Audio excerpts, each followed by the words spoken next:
श्री परिक्रमा ग्रन्थ प्रकरण 31। परमधाम को रंग महल को 10 भोम को वर्णन।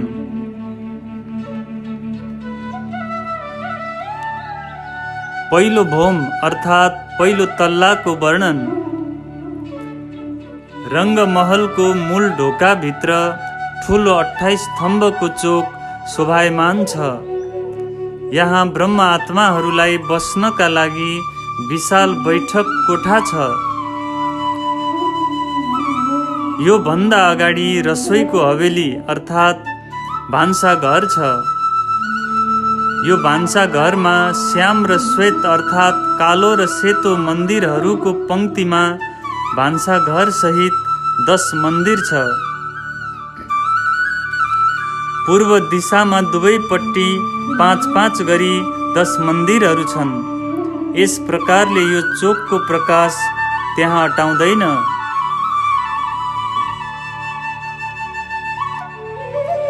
यो पहिलो भोममा विभिन्न प्रकारका चित्रकारीहरू छन्। सखीहरू शुक्ल पक्षको 15 दिनसम्म वन उपवनहरूमा क्रीडाहरू गर्दछन् भने कृष्ण पक्षको 15 दिनसम्म यही पहिलो भोममा बसेर रात्रिको भोजन लीला गर्दछन्। सखीहरू यही 28 स्तम्भको चोकमा धेरै समयसम्म बस्दछन्। वनमा जाँदाखेरि अथवा वनबाट आउँदाखेरि यहाँ उनीहरूको बसाइ धेरै हुँदछ। लाडबाईको समूहका सखीहरू यहाँ विभिन्न प्रकारका लीलाहरू गर्दछन्। यस प्रकारले सखीहरू कहिले बाहिर, कहिले भित्र, कहिले चोकमा, कहिले वनमा त कहिले भने महलहरूमा सुखको अनुभव गर्दछन्।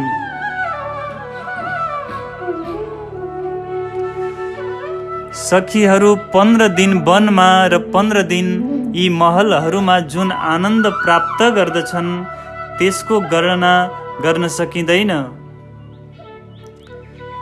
जिब्रोद्वारा यसको वर्णन नै हुन सक्दैन। यो दृश्य त केवल हृदयमा नै अंकित हुँदछ। जब श्री राजश्यामाजी सखीहरू सहित वनबाट फर्किएर आउनु हुँदछ त्यस समय यहीं बसेर भोजन लीलाहरू गर्नु हुँदछ। त्यसपछि नृत्य गर्नका लागि चौथो तल्लामा सखीहरू जानु हुँदछ।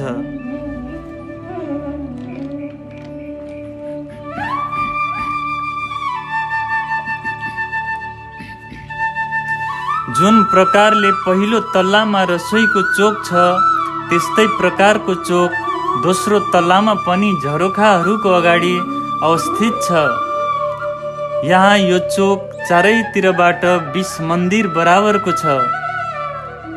तेस्रो तल्लाको रचना पनि यस्तै प्रकारको रहेको छ।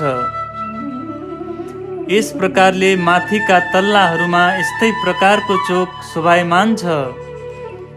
यस प्रकारले एकको माथि स्थित अर्को चोक अत्यन्तै शोभायमान छ।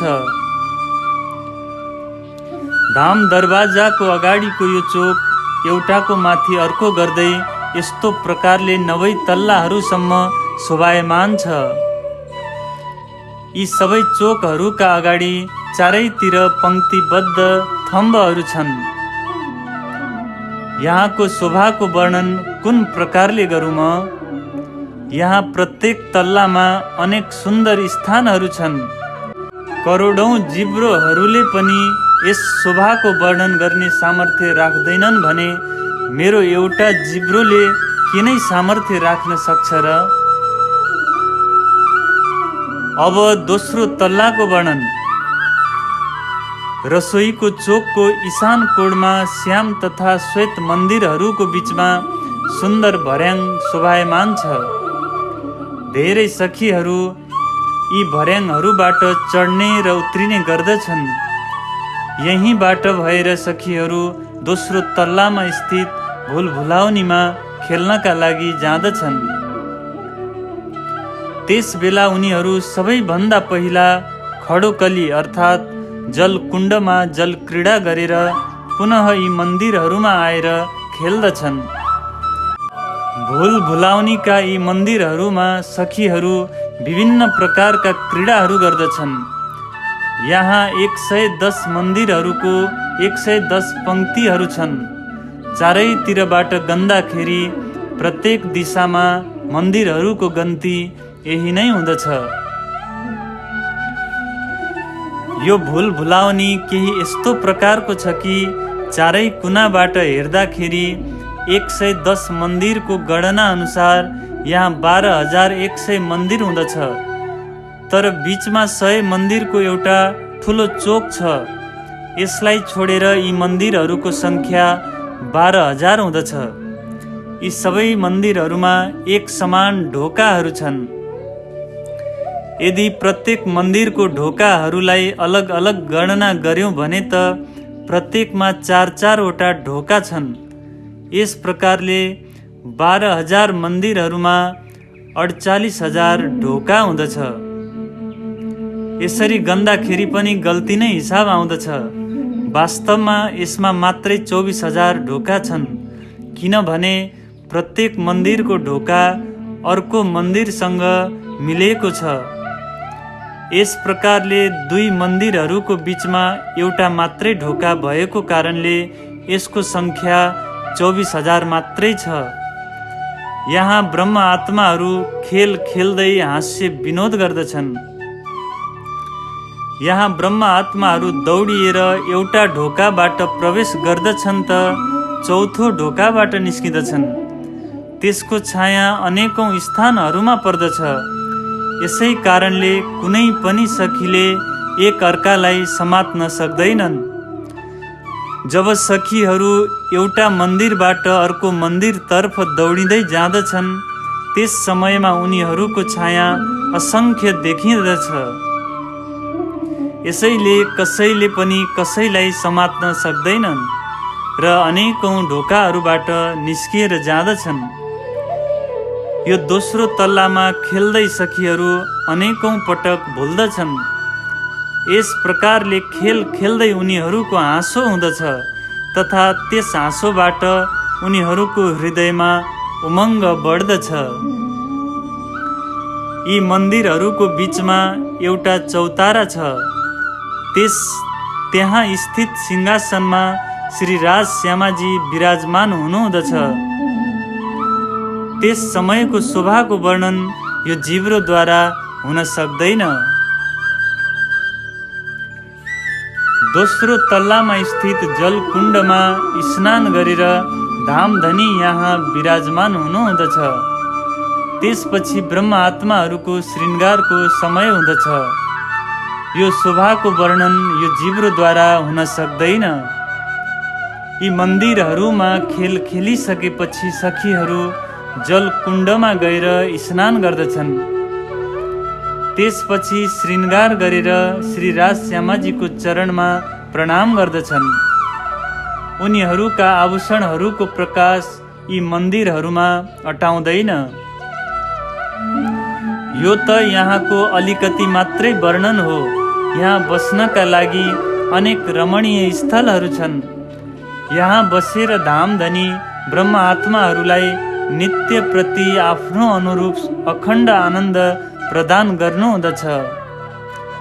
रङ्ग भवनको यो दोस्रो तल्लाको विस्तार अति ठुलो छ। मैले त्यसको अलिकति मात्रै वर्णन गरेको हुँ। यसको अपार शोभालाई व्यक्त गर्नलाई मेरो यो जिब्रो समर्थ छैन। अब तेस्रो तल्लाको वर्णन। श्री राजी महाराज प्रातःकाल तेस्रो तल्लामा विराजमान हुनुहुँदछ। यही समयमा उहाँको दर्शन गर्नका लागि अक्षर ब्रह्म चाँदनी चोकमा आउनुहुँदछ। श्री राज श्यामाजी यहाँ 2 प्रहरसम्म बस्नुहुँदछ। त्यसपछि त्यही तेस्रो तल्लामा रहेको पहेँलो मन्दिरमा गएर आराम गर्नुहुँदछ। रङ्गमहलको ढोका 2 हाँस अर्थात् 2 खण्डको बिचमा दायाँ तर्फबाट 5 एवं बायाँ तर्फबाट 5 मन्दिर सहित यस प्रकारले कुल 10 मन्दिरको बनेको छ। जसमा 10 वटा झरोखाहरू शोभायमान छन्। यहाँ ढोकाको माथि 10 मन्दिर बराबरको एउटा ठुलो झरोखा ठुलो देहलानको रूपमा छ।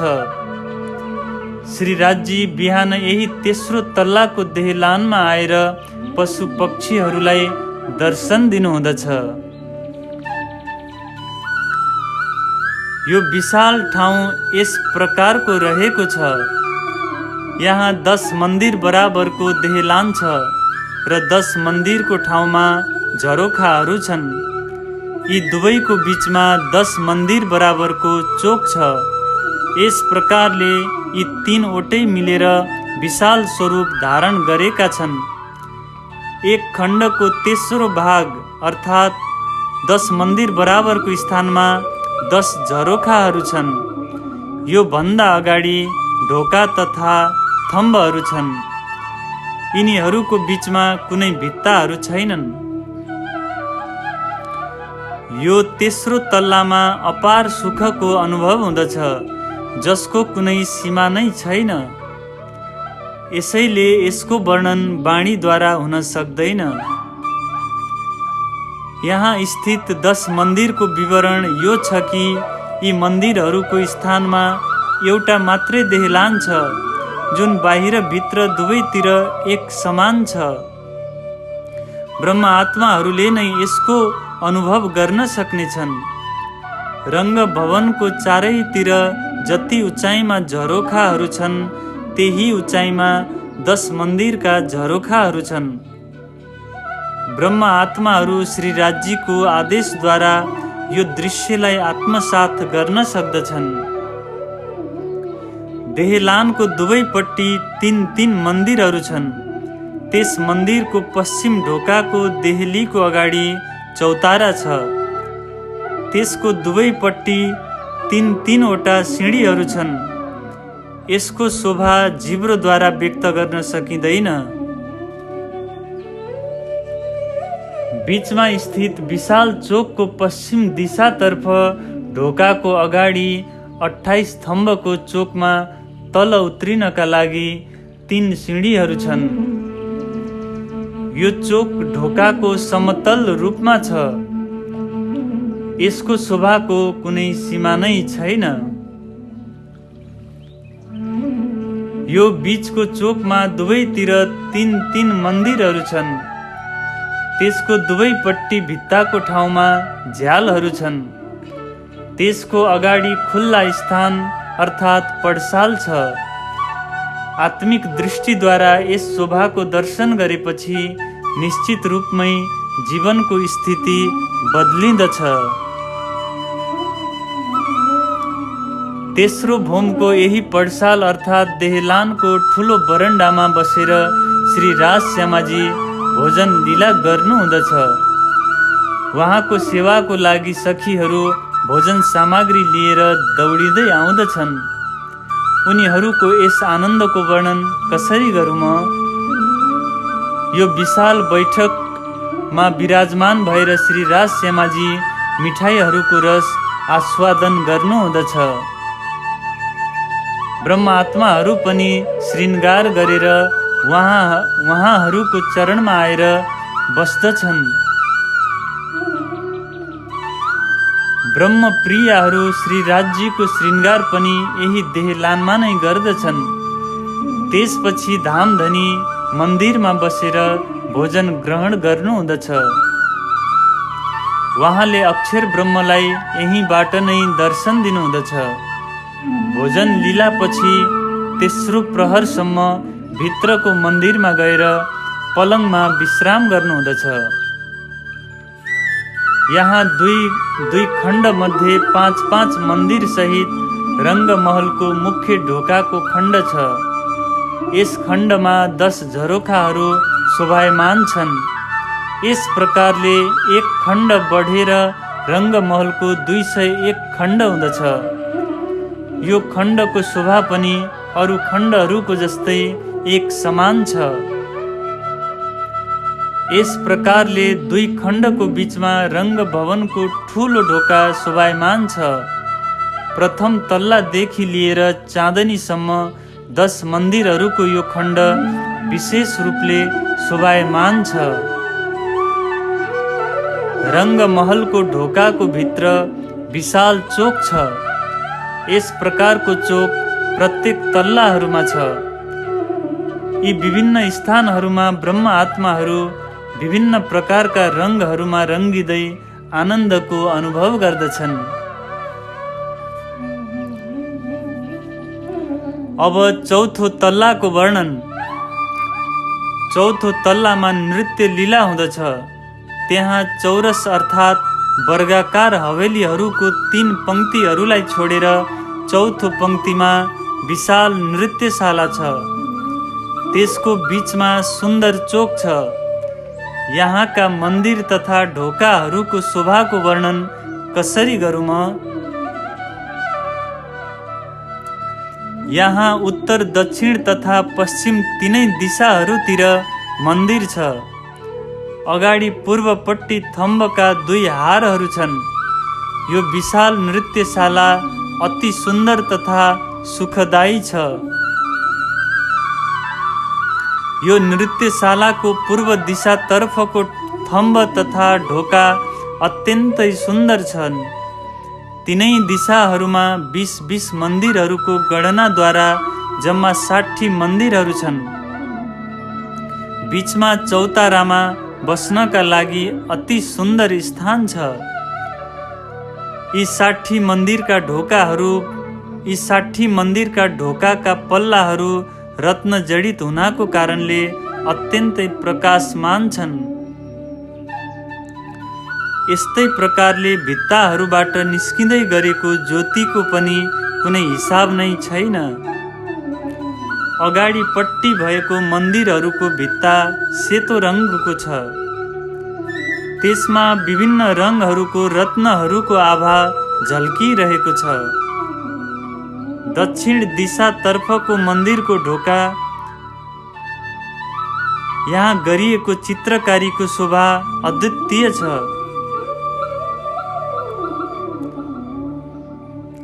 उत्तर दिशा अर्थात् बायाँ तर्फको मन्दिरहरूको भित्ता कागती जस्तै रङको छ। त्यसमा विभिन्न प्रकारका लहराहरूको चित्रकारी छ। त्यसबाट उठेका किरणहरूको तरङ्गको वर्णन कहाँसम्म गरौँ म? सामुन्ने पूर्व दिशामा केही टाढा रहेका मन्दिरहरूको भित्ता हरियो रङको छ। यस प्रकारले चारैतिरबाट परमधामको रत्नहरूबाट उठेका किरणहरू एक आपसमा ठोक्किएर द्वन्द्व गर्दछन्। यो ठुलो ठाउँ नृत्यशाला हो। यसको वर्णन कहाँसम्म गरौँ म? यहाँको प्रकाश चारैतिर तथा तलमाथि कहीँ पनि अटाउँदैन।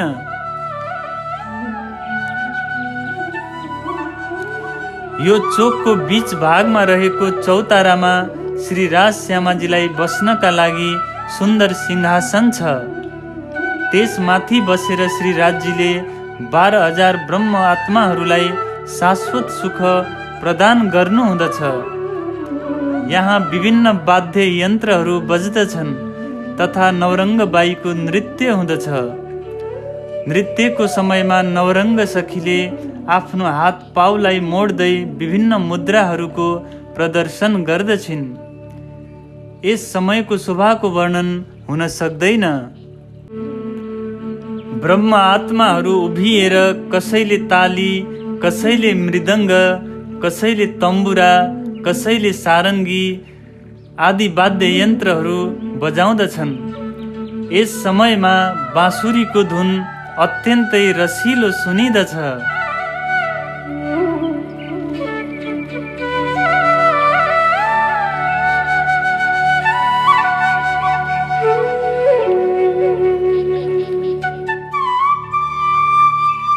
नवरङ्ग बाईको पाउमा बाँधिएको झाँझरी, घुङ्गरू, बाला आदि आभूषणहरू नृत्यको समयमा एक साथ बज्दछन्। साथमा अनवट अर्थात् गोडाको बुढी औलामा लगाइएको औँठी, बिछुवा अर्थात् गोडाको चोरी साइली तथा कान्छी औँलाहरूमा लगाइएका औँठीहरूको मिश्रित आवाज पनि त्यहाँ गुन्जायमान हुँदछ। हातमा लगाइएको बालाका रत्नहरू तथा नवघरीबाट एक समान आवाज निस्किँदछ। यस प्रकारले सबै अङ्ग तथा आभूषणहरूको शोभा अत्यन्तै सुन्दर छ। नृत्य गर्दाखेरि नवरङ्ग सखीले जब आफ्नो गोडा भुइँमा अगाडि राख्नु हुँदछ तब त्यसैको अनुकूल भएर स्वरहरू निस्किँदछन्। जब त्यो झाँझरी बज्न चाहँदछ त्यस समयमा घुङ्गरुको स्वर निस्किँदैन। जब नवरङ्ग सखीले घुङ्गरु बजाउन चाहनु हुँदछ तब झाँझरीको स्वर निस्किँदैन। जब उहाँले सबै आभूषणहरूलाई बजाउन चाहनु हुँदछ तब सबैको स्वर समान रूपले बज्दछ। यस समय सबै सखीहरू प्रेम रसपूर्ण मधुर वाणीमा गायन गर्दछन्। यस गायन अनुसार हस्त मुद्राहरूको प्रदर्शन गर्दै उनीहरू बारम्बार स्वरसँग स्वर मिलाउँदछन्। यस समयमा नवरङ्ग बाईको सबै आभूषण अलग अलग बजेर पनि वाद्य यन्त्रहरूसँग लयबद्ध हुँदछ। सबै सखीहरू पनि नवरङ्ग बाईको रङमा रङ्गिएर एक रस भएर गायन गर्दछन्। जब सखीहरू मृदङ्ग बजाउनका लागि त्यसमा हात राख्दछन् त्यो भन्दा पहिलेदेखि नै मृदङ्ग बज्न सुरु गर्दछ। यस प्रकारले नवरङ्ग बाईले विभिन्न कलाहरूको प्रदर्शन गर्दै नृत्य गर्दछिन्। आफ्नो गतिमा विभिन्न रङहरू भर्दै नवरङ्ग बाईले आफ्नो कला कौशलको अद्भुत प्रदर्शन गर्दछिन्। यस नृत्यको अभिनयको प्रशंसा कुन शब्दहरूमा गरौँ म, जसलाई त स्वयं अक्षरातीत धनीले हेर्दै हुनुहुन्छ। नृत्यको समयमा अनेक प्रकारका वाद्य यन्त्रहरू एक साथ बज्दछन् तथा नवरङ्ग बाईले पनि नर्तकी जस्तै विभिन्न प्रकारले नृत्य गर्दछिन्। उनी विभिन्न प्रकारले घुम्दै तथा आनन्दमग्न हुँदै गाउँदै नाच्दछिन्। जसको नाम नै नवरङ्ग हो उसको नृत्यको अनेक रङहरूको वर्णन कसरी गरौँ म? नवरङ्ग सखीले आफ्नो नामलाई सार्थक गर्दछिन् तथा अनेक कलाहरूको रङ भर्दै हृदयमा नयाँ भाव धारण गर्दछिन्। नृत्यको समयमा मोर बाईले मुरली बजाउँदछिन् भने बेन बाईले बन्सी आदि वाद्य यन्त्र बजाउँदछिन्। तान बाईले उनीहरूको स्वरमा स्वर मिलाउँदछिन्। यस प्रकारले नृत्यको शोभा बढेर जाँदछ। केल बाईले कण्ठद्वारा मधुर राग अलाप्दछिन् भने सेन बाईले केल बाईले गाउँदा दोहोऱ्याउँदछिन्। यस प्रकारले सबै सखीहरू मिलेर एक साथ गाउँदछन्। त्यस समयमा उनीहरूको मुखबाट सुमधुर वाणी निस्किँदछ। यस समय झरमर बाई मधुर स्वरमा झरमरी बजाउँदै अमृत रस घोल्दछिन्। अन्य सखीहरू अनेक प्रकारका वाद्य यन्त्रहरूको रस रङमा डुब्दै गायन एवं वादन गर्दछन्। यस आनन्दको कति व्याख्या गरौँ म? सखीहरू यस नृत्यशालामा आएर उभिँदा मात्र पनि उनीहरूको मनमा एउटा नौलो उमङ्ग हुँदछ। चारैतिरको रत्नहरूमा उनीहरूको नृत्यको ज्योतिर्मय किरणहरू प्रतिबिम्बित हुँदछ। नृत्य कलामा निपुण सखीहरू नृत्य गर्दै बारम्बार पखावजको तालमा ठुम्की लगाउँदछन्। यस प्रकारले उनीहरूको नृत्य एवं गायनको मधुर स्वर सबै महल मन्दिरहरूमा गुन्जिदछ। यहाँको नृत्यको दृश्य अन्य महल मन्दिरहरूमा पनि प्रतिबिम्बित हुँदछ। यहाँ यस प्रकारले गायन तथा नृत्य अनेक स्थानहरूमा भइरहेको छ जस्तो लाग्दछ। यो नृत्यशालामा थम्बहरूमा आमुन्ने सामुन्ने जडिएका रत्नहरूद्वारा बनेको पशु पक्षीहरूका चित्रहरूको ज्योतिर्मय किरणहरू एक आपसमा प्रतिस्पर्धा गर्दै गरेको देखिँदछ। यस प्रकारले यहाँ नृत्य त एकै ठाउँमा नै हुँदछ, तर यस्तो लाग्दछ कि यो नृत्य धेरै ठाउँहरूमा भइरहेको छ। यहाँबाट निस्किएका किरणहरू रङ्गमहलको विभिन्न स्थानहरूमा प्रतिस्पर्धा गर्दै गरेको देखिँदछ। यसको बारेमा कहाँसम्म भनौँ म? सबै दिशाहरूमा असङ्ख्य स्थानहरूमा नृत्यशालाको ज्योति जगमगाउँदै गरेको देखिँदछ। हे ब्रह्म आत्माहरू हो, आफ्नो आत्मा दृष्टिलाई परात्मासँग जोडेर यदि हेऱ्यौँ भने त परमधामका सबै चित्रहरू नृत्य गर्दै गरेको जस्तो देखिँदछ।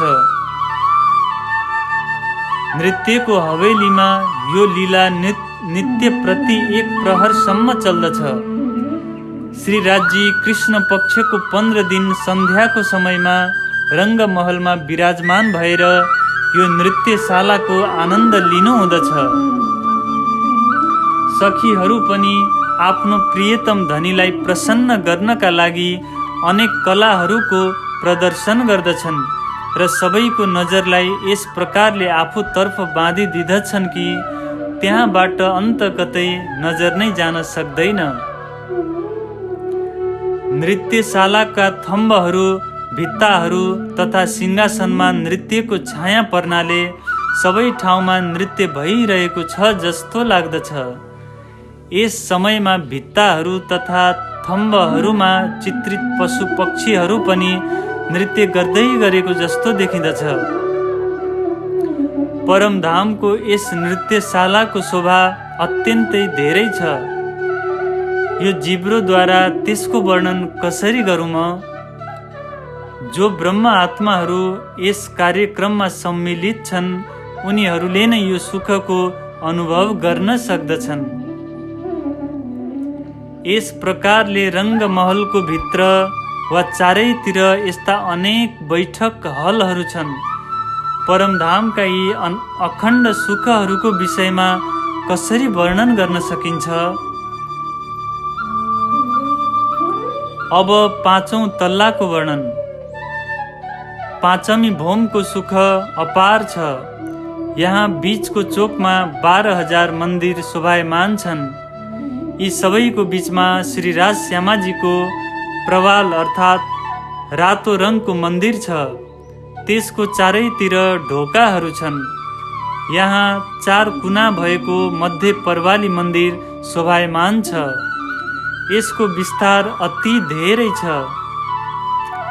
यसको लम्बाइ चौडाइ एक समान छ। अब म आफ्नो बुद्धि अनुसार यसको वर्णन गर्दछु। यो मन्दिरको चारैतिर बीचमा ठुला ठुला तोरणयुक्त ढोकाहरू छन्। यी तोरणहरूको सामुन्नेमा मन्दिरको 4 ढोकाहरू शोभायमान छन्। प्रवाल रङको यो मन्दिरमा चारै कुनामा 16वटा हवेलीहरू छन्। कुल मिलाएर यी हवेलीहरू 64 छन्। प्रत्येक हवेलीको ढोकाबाट एउटा गल्ली निस्किँदछ। यहाँ 7-7को 7वटा पंक्तिहरूमा 49 चौबाटाहरू छन्। यसका मन्दिरहरूको विवरण यस प्रकार रहेका छन्। प्रत्येक चौबाटोमा 124 मन्दिरहरू छन्।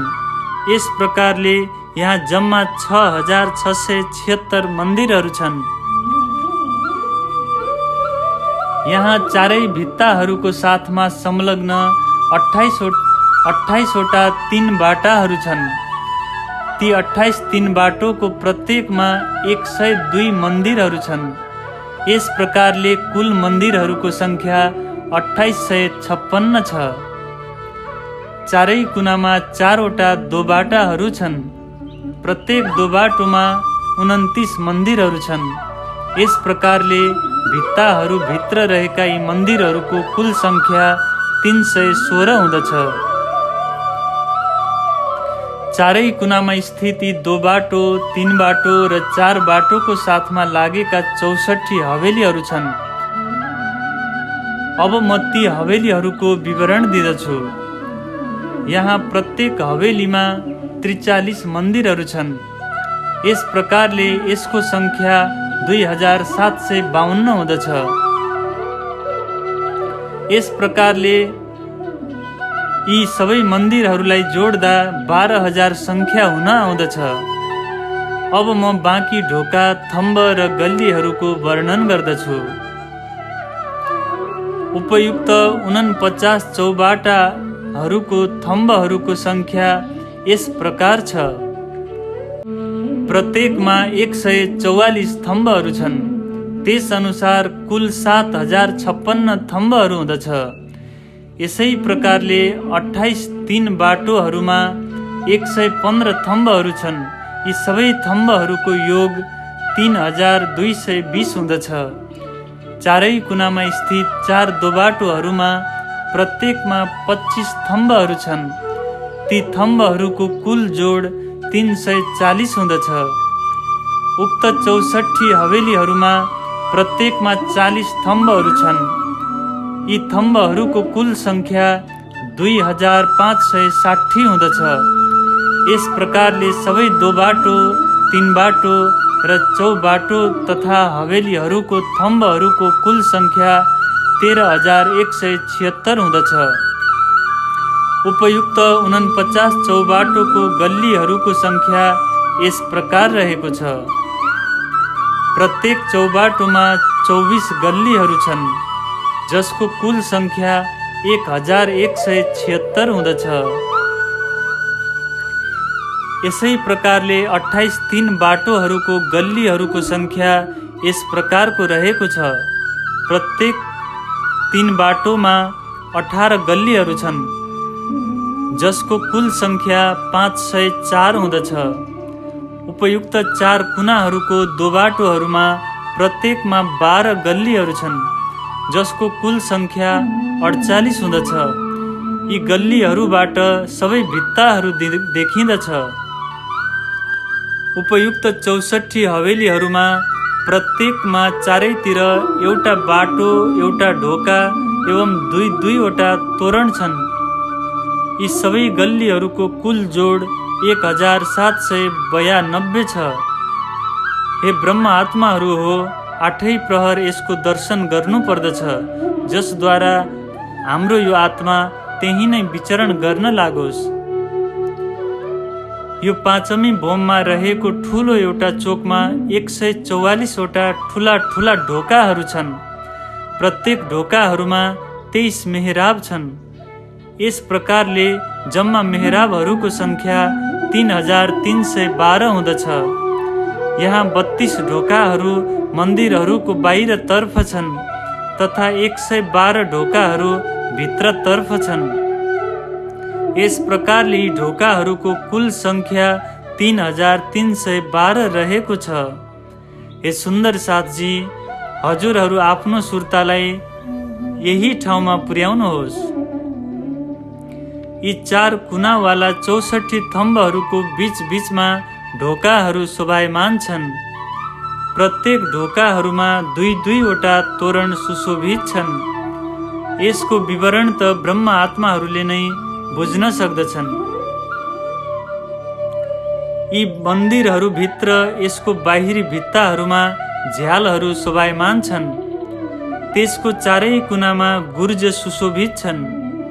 त्यो प्रत्येक गुर्जमा 2-2वटा झरोखाहरू छन्।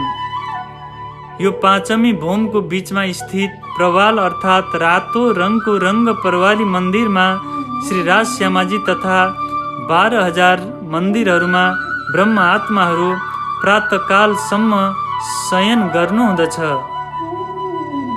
यस प्रकारले बीचमा स्थित मन्दिरहरूको वर्णन गरेँ मैले। यसको चारैतिर अरू 8 हवेलीहरू तथा मन्दिरहरूको हार छन्। मैले त मात्र भित्रको अलिकति मात्रै वर्णन गरेको छु। यस्ता अनेक हवेलीहरू किनारामा सुशोभित छन्। अब 6ठी भौम अर्थात् छैठौं तल्लाको वर्णन। सुखपालहरूमा बसेर सबै सखीहरू रङ्गमहल फर्किसकेपछि यी सबै सुखपालहरू छैठौं तल्लामा आएर बस्दछन्। छैठौं तल्लामा 6000 मन्दिरहरूको स्थानमा धेरै ठुलो पडसाल अर्थात् बरन्डा छ। छैठौं तल्लामा धेरै ठुलो ठाउँ छ। यहाँ अनेक बैठक कोठाहरूको विस्तार छ। बीचमा विभिन्न प्रकारका सिंहासन अर्थात् सुखपाल तथा किनाराहरूमा झरोखाहरू शोभायमान छन्। यहाँ विभिन्न स्थानहरूमा विभिन्न प्रकारका सिंहासनयुक्त सुखपालहरू शोभायमान छन्। यो आवश्यकता अनुसार साना तथा ठुला छन्। यहाँ देहलानको चारैतिर रहेको झरोखाहरूमा अपार सुखको अनुभव हुँदछ। यी अखण्ड सुखहरूको वर्णन कसरी गरौँ म? जसलाई धामधनी स्वयंले नित्य प्रति प्रदान गर्नुहुँदछ। जब धामधनी यी सुखपालहरूमा बसेर आफ्नो मधुर वाणीद्वारा ब्रह्म आत्माहरूलाई परम सुख प्रदान गर्नुहुँदछ, त्यस समयमा ब्रह्म आत्माहरूलाई जुन रस रङको अनुभूति हुँदछ त्यसको तुलना अरू कुनै पनि सुखसँग हुन सक्दैन। यहाँ बस्नका लागि अनेक चौक गल्लीहरू तथा हवेलीहरू छन्। त्यसलाई हेर्दाखेरि यस्तो अनुभव हुँदछ कि मानौ यो एक अर्को भन्दा विशेष शोभायमान छ। यहाँ बीचमा तथा चारैतिर शोभायमान भवनहरूको वर्णन कसरी गरौँ? यो परमधामको प्रकाश हो। यसलाई यो नश्वर जिब्रोले कसरी वर्णन गर्न सक्नेछ? यस प्रकारले परमधाममा विभिन्न प्रकारका भवनहरू छन्। जिब्रोद्वारा त्यसको वर्णन कसरी हुन सक्दछ? यो जिब्रोले त्यहाँको एउटा चित्रकारीको पनि वर्णन गर्न सक्दैन। यो तल्लामा पनि अरू तल्लाहरू जस्तै पंक्तिबद्ध झरोखाहरू शोभायमान छन्। त्यसबाट निस्किएका प्रकाशको अपार शोभाको वर्णन कसरी गर्न सकिन्छ? यस्तो लाग्दछ कि यहाँ एक स्थानको ज्योति अर्को स्थानको ज्योतिसँग तथा एक स्थानका किरणहरू अर्को स्थानका किरणहरूसँग युद्ध गर्दैछन्। त्यसबाट निस्किँदै गरेका प्रकाशका तरङ्गहरूको वर्णन म कहाँसम्म गरौँ? अब सातमी भूम अर्थात् सातौं तल्लाको वर्णन। रङ्गमहलको सातौं तल्लाको के वर्णन गर्नु, जसलाई वर्णन गरेरै गर्नै सकिँदैन। यस तल्लाको बीचमा अनेक महलहरू शोभायमान छन्। त्यसमा अनेक गल्लीहरू तथा हवेलीहरू एक अर्को भन्दा अधिक सुन्दर छन्। यी महलहरूमा विभिन्न प्रकारका गवाक्ष एवं त्यसै अनुरूप झरोखाहरू सुशोभित छन्। त्यहाँ स्थित ढोका सिँढीहरू तथा झ्यालहरूबाट तिनीहरूको शोभा झन धेरै हुँदछ। यो सातौं तल्लामा अनेक प्रकारका सुखहरू छन्। यहाँ हजारौं झुलाहरू झुलेका छन्। ब्रह्म आत्माहरू इच्छा अनुकूल यी झुलाहरूमा झुलेर परमधामको अपार आनन्दको अनुभव गर्दछन्। यो सप्तमी भूमिकामा किनारामा शोभायमान मन्दिरहरूका दुवै पंक्तिहरूको बीचमा स्थित थम्बहरूको दुई दुई पंक्तिहरूमा झुलाहरू झुन्डिएका छन्। ब्रह्म आत्माहरू यी झुलाहरूमा एक अर्काको सम्मुख बसेर स्नेहपूर्वक झुल्दछन्। यी झुलाहरूमा लागेका कडाहरू विभिन्न स्वरमा बज्दछन्। चारैतिर लागेका यी झुलाहरू विभिन्न प्रकारका अनेक सामग्रीहरूद्वारा सुसज्जित छन्। यी 12,000 झुलाहरू अड्याउने यसको सिक्री तथा कडाहरूबाट निस्किएको स्वर एक भन्दा अर्को अधिक विशेष लाग्दछ। यो कर्णप्रिय आवाजलाई सुनेर ब्रह्म आत्माहरू परस्पर हाँस्दछन्। श्री राज्य पनि उनीहरूसँग हाँस्दै झुला झुल्ने आनन्द लिनुहुँदछ। यहाँ झुलामा झुल्दाखेरि धेरै नै आनन्द हुँदछ। त्यसको रसरङ्ग उत्तरोत्तर बढ्दै जाँदछ। यी सुखहरूको वर्णन कसरी गरौँ म? ब्रह्म आत्माहरूको आभूषण तथा झुलाहरूको कडाबाट निस्किएका स्वरद्वारा पुरा परमधाम नै प्रतिध्वनित हुँदछ। यस समयको अपार आनन्द ब्रह्म आत्माहरूको हृदयमा यदि कहिले अंकित भयो भने त त्यही क्षण उनीहरूको निद्रा कहाँबाट कहाँ पुग्न सक्दछ। अब 8औं भौम अर्थात् 8औं तल्लाको वर्णन। यसै प्रकारले 8औं तल्लामा पनि 7औं तल्लाको जस्तै त्यही थम्बहरूको पंक्तिहरूमा 4-4 झुलाहरू शोभायमान छन्। ब्रह्म आत्माहरू त्यसमा बसेर चारैतिरबाट झुल्दछन्। यस शोभाको वर्णन कसरी गरौँ म?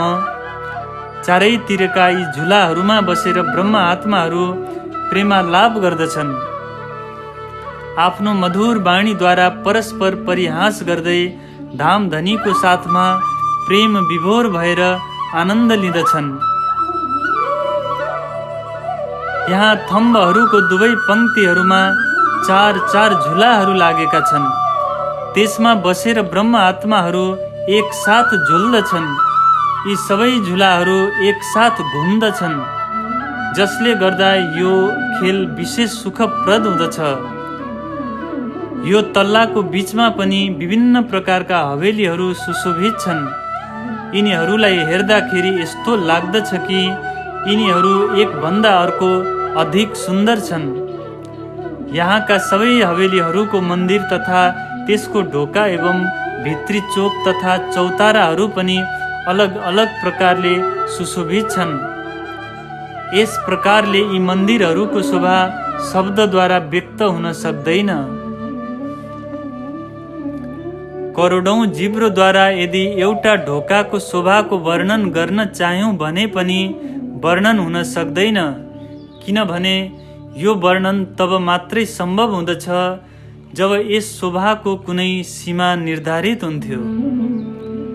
यहाँ अनेक प्रकारले आनन्द विलास हुँदछ। शब्दहरूद्वारा त्यसको वर्णन हुन सक्दैन। यो लीला परमधामको स्वामी परब्रह्म परमात्माको हो। यसको वर्णन गर्दै यो आत्माले पश्चाताप गर्दछ। न यो जिब्रोमा यस्तो कुनै शक्ति छ र न त यो सीमित बुद्धिमा कुनै यस्तो बल नै छ।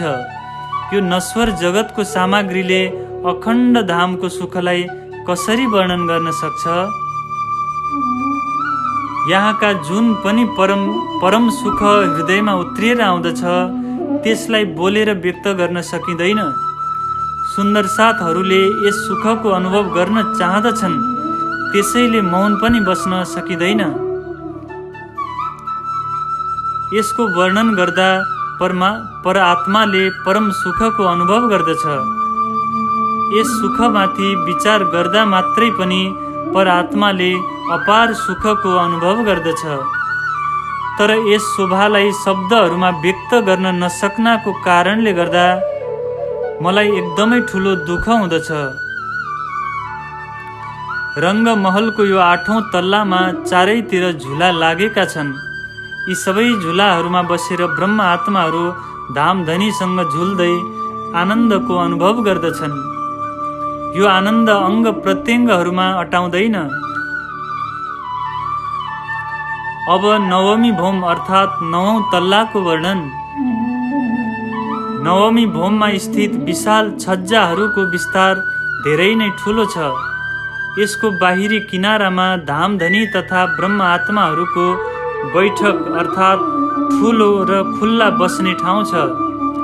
यहाँ बस्दाखेरि परमधामको चारैतिरको दृश्य देखिँदछ।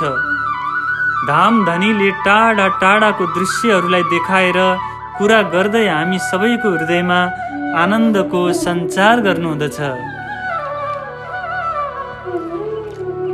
यी छज्जाहरूमा जुन दिशातर्फ मुख फर्काएर बसिन्छ त्यही दिशातर्फको विविधताको वर्णन श्री राज्यले गर्नुहुँदछ। यहाँ धामधनीले ब्रह्म आत्माहरूसँग अपनत्व राखेर विभिन्न प्रकारका मीठा मीठा कुराहरू गर्नुहुँदछ। जब हामी अक्षरधामतर्फ सम्मुख भएर बस्दछौँ भने त्यहाँको सविस्तारको अवलोकन हुँदछ। त्यहाँ जहाँ जस्तो शोभा हुनुपर्ने हो त्यस्तै नै छ। त्यहाँको सुखको कुनै हिसाब किताब नै छैन।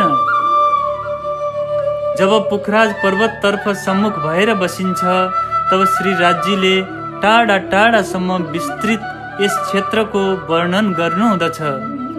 त्यहाँको भूमिकाको सुख तथा त्यहाँबाट निस्किने प्रकाशको कुनै सीमा नै छैन। जब घृत दधी क्षीर आदि सागरहरूतर्फ सम्मुख भएर बसिन्छ तब श्री राज्यले त्यसको वर्णन गरेर अपार सुख प्रदान गर्नुहुँदछ। जब धामधनीले बडा वनतर्फ नजर लगाउनु हुँदछ तब त्यहाँ बिहारको सुखको वर्णन गर्नुहुँदछ। साथै पशु पक्षीहरूको प्रेम यस्तो हुन्छ भनेर प्रकाश पार्नु हुँदछ। जहाँबाट जमुनाजी प्रकट हुनुहुँदछ त्यो पुखराज पर्वतका विभिन्न महलहरू, ताल, कुण्ड तथा जलधाराहरूको वर्णन यो जिब्रोद्वारा हुन सक्दैन। यस प्रकारले धामधनीले हौजकोसर ताल तथा जमुनाजी आदिको वर्णन गरेर विभिन्न सुख प्रदान गर्नुहुँदछ। धामधनीले जुन स्थानको शोभाको वर्णन गर्नुहुँदछ ब्रह्म आत्माहरू त्यसैतर्फ उन्मुख हुँदछन्। यमुनाजी तथा हौजकोसर तालको बीचमा कुञ्ज निकुञ्जको महल मन्दिरहरू अति नै प्रकाशमान छन्। त्यसको थम्बहरू, लहराहरू, फुलहरू, फुलका पत्रहरूमध्ये एउटा पत्ताको पनि वर्णन हुन सक्दैन भने फेरि महलहरू, मन्दिरहरू तथा त्यसको भित्ताहरूको शोभाको वर्णन कुन प्रकारले गर्न सकिन्छ? त्यहाँ त यस्ता प्रकारका लाखौं हवेलीहरू, त्यसका झ्यालहरू, तोरण तथा देहलान शोभायमान छन्। यो स्वप्नवत जगतमा बसेर स्वप्नको जिब्रोद्वारा अखण्ड परमधामको वर्णन गर्न चाहेमा त्यो कुन प्रकारले सम्भव हुँदछ? महामती भन्नुहुन्छ, यस्तो असम्भव कुरा अर्थात् परमधामको वर्णन म सुन्दर साथहरूको सुख र आफ्नो सन्तुष्टिका लागि नै गर्दैछु। अन्यथा यो सुखको वर्णन त कसै गरी पनि हुन सक्दैन।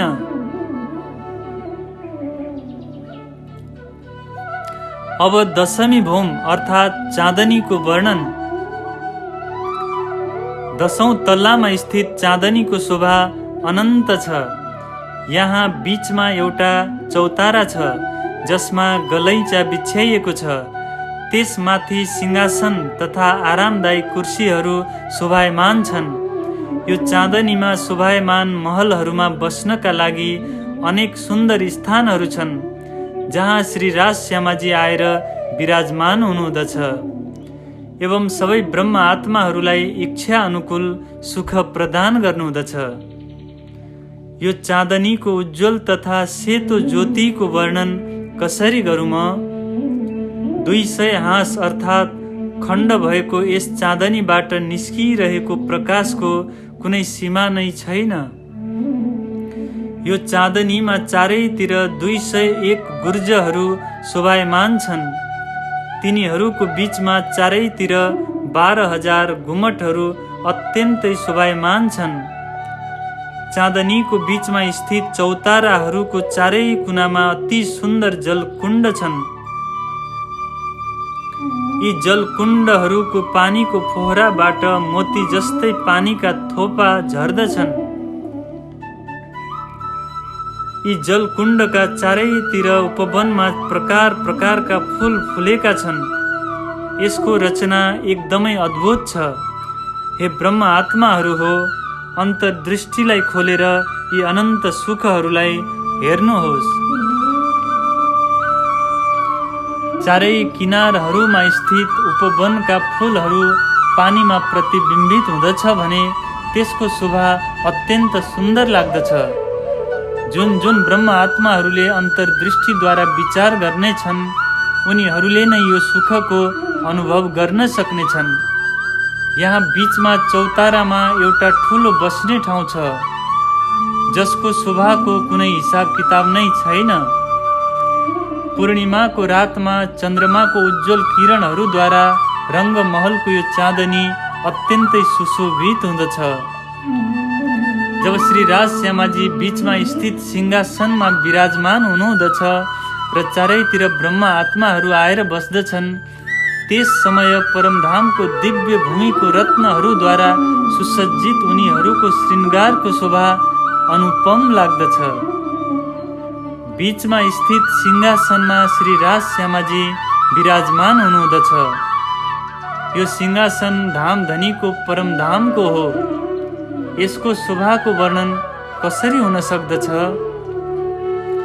कहिलेकाहीँ ब्रह्म आत्माहरू श्री राज्यको नजिकै मिलेर बस्दछन् एवं धामधनीको साथमा हास परिहास तथा आमोद प्रमोद गर्दै प्याला भरी भरिकन श्री राज्यको प्रेम सुधाको पान गर्दछन्। यहाँ बस्नका लागि विभिन्न स्थानहरूमा अलग अलग प्रकारका सामग्रीहरू छन्। परमधामको यस चाँदनीमा चारैतिर जति पनि सामग्रीहरू छन्, सबै एक अर्को भन्दा रमणीय देखिँदछन्। रङ्ग भवनको यो विशाल चाँदनीमा पूर्णिमाको पूर्ण चन्द्रको धवल किरणहरू पर्दछन्। जब चन्द्रमा बीच आकाशमा पुग्दछ, त्यस समय कहिले कहिले श्री राज्य यहाँ आएर बस्नुहुँदछ। यो रङ्गमहलको असीम प्रकाशले आकाशसम्म व्याप्त भएर रातको स्थानमा आकाशमा स्थित चन्द्रमा तथा नक्षत्र गणहरूको ज्योतिसँग प्रतिस्पर्धा गर्दछ। जब 12,000 ब्रह्म आत्माहरू चारैतिर बस्दछन्, त्यस समय भूमि तथा आकाशको प्रकाशको तेजोमयी किरणहरू सर्वत्र व्याप्त देखिँदछन्। जब हामी चाँदनीको माथि बसेर अक्षरधामको ढोका हेर्दछौँ, त्यस समयमा परमधाम र अक्षरधामको ढोकाहरूको ज्योति एक आपसमा ठोक्किँदछ, जसद्वारा सम्पूर्ण आकाश नै प्रकाशमय देखिँदछ। यस प्रकारले पुखराज पर्वततर्फ हेऱ्यौँ भने सम्पूर्ण आकाश त्यसैको लालिमाले रातो रातो भएको छ जस्तो देखिँदछ। आकाशमा चम्किँदै गरेको चन्द्रमाको प्रकाशको शोभा एवं धामधनी तथा ब्रह्म आत्माहरूको तेजको वर्णन कसरी गरौँ म? वर्णन नै गर्न असम्भव त्यस्तो परमधामको वर्णन गर्दा यो मेरो जिब्रो यही नै थाकेको छ। यो सौन्दर्यको वर्णन गर्दै यो जिब्रोले यति नै भन्न सक्दछ कि यहाँ सर्वत्र तेजोमय प्रकाश व्याप्त छ। यस भूमिको एक एक कणको प्रकाश पनि आकाशमा अटाउँदैन। यसैले महामती भन्नुहुँदछ, हे ब्रह्म आत्माहरू हो, यो नश्वर शरीरको जिब्रोले परमधामको शोभाको वर्णन कुन प्रकारले गर्न सक्नेछ? स्वयं श्यामाजीले सद्गुरुको रूपमा आएर यी रहस्यहरूलाई प्रकट गर्नुभएको हो। अब हजुरहरू सबै यो शाश्वत आनन्दको अनुभव गर्नुहोस्।